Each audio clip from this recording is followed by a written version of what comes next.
Dear Kitten, I've noticed that you're spending quite a bit of time with Bernard, and I think it's time that I told you the rules of friendship. Rule number 1, be picky. I know you don't care as much for Snoop Frog, and I saw you actually pee on Larry, so I'm assuming the two of you aren't that tight. But that's okay. A friend to all is a friend to none. Aristotle said that. He was this little Pekingese that lived next door. I think he's dead now. He's a smart dog. Although I did see him eat a sock once. Rule number 2. Friends are there in times of need. Because of some strange malady or curse, our human friend is rendered completely unconscious each night. And as friends, we must do everything we can. That's right, Kitten. Classic CPR. 1 lick on the nose for every 3 breaths. And then, wait, what are you doing? That's hair. What are you trying to, you're trying to resuscitate hair. If those don't work, try warming the gigantic head.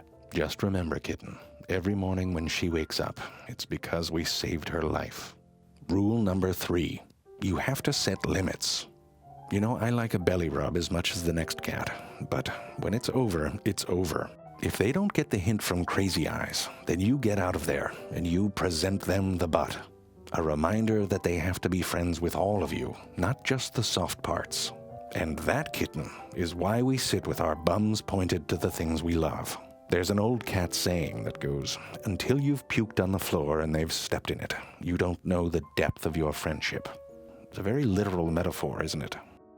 Rule number 4, be assertive. If you need something out of the friendship, you take it. The human doesn't get this at all, by the way. I mean, there's times when she calls me, and I'm like, seriously? I'm 5 feet away.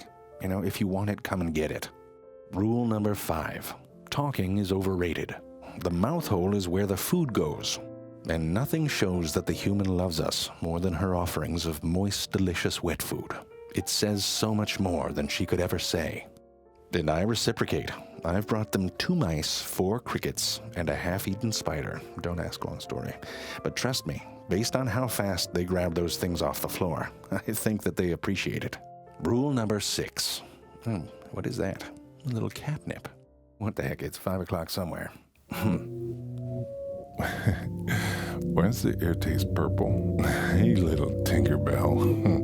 Where you going? Where you going with that tiny hammer? Why is there 3 of you? Queen Elizabeth, you were my closest friend. Where's the bunny? Oh, it's you. Sorry about that. I must have passed out.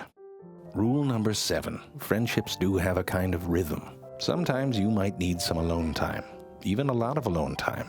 You know, become friends with you. And sometimes you and your friends might drift apart.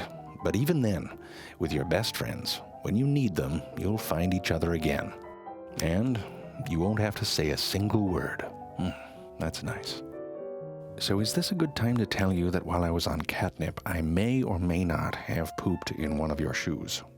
And I'm not sure which one.